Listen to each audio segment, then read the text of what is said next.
আমার মতো হাজারো প্রবাসী বাবার স্বপ্ন দেখে আমার ছেলে মেয়েটা মাদ্রাসাতে পড়ুক, আমার কবরের পাশে গিয়ে একটু আমার জন্য দোয়া করুক, আমার ছেলে মেয়েগুলো একটু দিনদারি হোক। তাই সেই চিন্তা করে তারা তাদের আদরের সন্তানটুকুকে মাদ্রাসাতে পড়ায়। আমিও সেই চিন্তাধারা করেছিলাম 2023 সালের শেষের দিকে, যে আমি আমার মেয়েটাকে এই যে লাকসামের ইকরা মহিলা মাদ্রাসাতে আবাসিকভাবে দিয়ে দিব। যাই হোক, আল্লাহ হয়তো আমার মেয়েটাকেও বাঁচাইছে।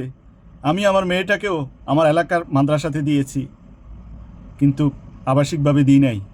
একই মাদ্রাসায় পরপর কয়েকজন শিক্ষার্থীর অস্বাভাবিক মৃত্যু। সবশেষ যার মৃত্যু হয় সে ছাদ থেকে পড়ে মারা গেছে বলে দাবি কর্তৃপক্ষের, কিন্তু ময়না তদন্তে মিলেছে যৌন নিপীড়নের চিহ্ন। এই ব্যাপারে বিস্তারিত জানতে চাইলে সদুত্তর দিতে পারেনি কুমিল্লার লাকসামে ইকরা মহিলা মাদ্রাসার সুপার। কারণ আমি জানি প্রতিনিয়ত এই মাদ্রাসাগুলোর উপরে প্রশ্ন উঠতেছে, একের পর এক যৌন নিপীড়ন হচ্ছে, কিন্তু এই ব্যাপারে আপনি যদি মুখ খুলেন কথা বলেন আপনাকে নাস্তিক উপাধিয়া দিয়ে দিবে, আপনার উপরে মব সৃষ্টি করবে, মানে আপনি প্রতিবাদ করতে পারবেন না, এখানে ইসলাম ছোট হয়ে যাবে। আরে ভাই, এখানে ইসলাম ছোট হওয়ার বিষয়টা কি? ইসলাম তো সারা পৃথিবীতে বিরাজমান আছে, আলহামদুলিল্লাহ।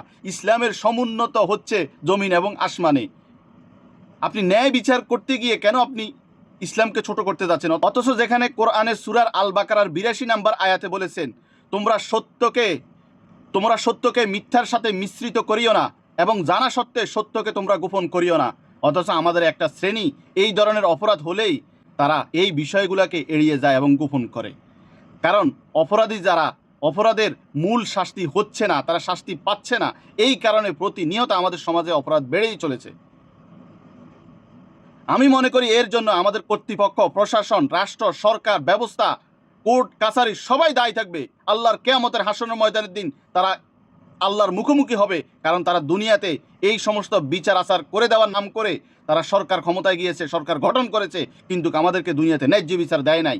আর আপনি ন্যায্য বিচার চাইতে গেলে আপনি কোর্ট কাছারির ধারে ধারে ঘুরতে ঘুরতে আপনার জুতা ক্ষয় হয়ে যাবে, কিন্তু আপনি কখনো ন্যায্য বিচার পাবেন না। আপনি উকিল, পুলিশ, যত মানুষ আছে সবাইকে আপনি ঘুষ দিতে হবে ন্যায্য বিচার পাওয়ার জন্য। কেন আপনি আর আমি ঘুষ দিতে হবে? অথচ তারা আমাদের রাষ্ট্রপ্রধান হয়েছে, তারা রাষ্ট্রের কাছে, জনগণের কাছে, আল্লাহর কাছে ওয়াদাপ্রাপ্ত হয়েছে যে তারা আমাদের উপরে ন্যায় ইনসাফ দিবে, কিন্তু তারা কি সেটা দেয়? কখনোই দেয় না।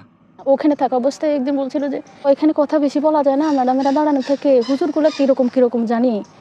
ওরা আমার মেয়েটারে মারে লজ্জা করে রেখে দিত। আমি সকাল সন্ধ্যা আমার মেয়েটারে দেখতে পারতাম। ওরা আমার মেয়েকে মেরে লোমসা করে ঘর বসিয়ে দিতেন, তারপর আমার মেয়েটা আমার চোখের সামনে থাকতো। এই মায়ের এই আর্তনাদ, এই বেদনা, এই দুঃখ কষ্ট দুনিয়ার কেউ বুঝতে পারবে? কেউ বুঝতে পারবে না। কেন আমরা নির্যাতিত হওয়ার পরে, নিপীড়িত হওয়ার পরে, জুলুমের শিকার হওয়ার পরেও আমরা ন্যায় বিচার পাই না? কারো কাছেই পাই না।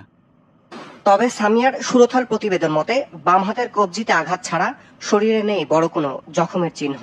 আর পোস্টমর্টেম রিপোর্টে বলা হয়েছে শিশুটির গোপনাঙ্গ ও পায়ুপথে যৌন নির্যাতনের চিহ্ন স্পষ্ট।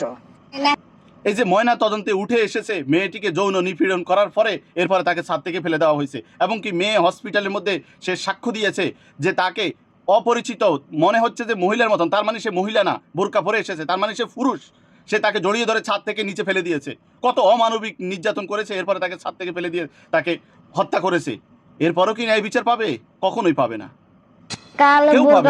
একটা মেয়ের মতন এখানে মাদ্রাসার বিপক্ষে কোনো কিছু না, এখানে ইসলামের বিপক্ষে কোনো কিছু না। এখানে বিষয় হচ্ছে আপনি আর আমি কতটুকু ন্যায় বিচার পাবো। আমাদের সবাইকে একদিন মরতে হবে, আমাদের সবাইরই জানাজা হবে, আমরা সবাই মুসলমান, আমরা একদিন কবরস্থ হতে হবে, আমাদেরকে একদিন আল্লাহর মুখোমুখি হতে হবে হিসাব দেওয়ার জন্য।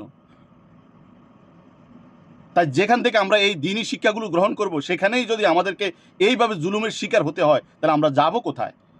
একটা সময় আসবে এই মাদ্রাসাগুলো এইভাবে খালি পড়ে থাকবে, তখন আর মানুষ যাবে না।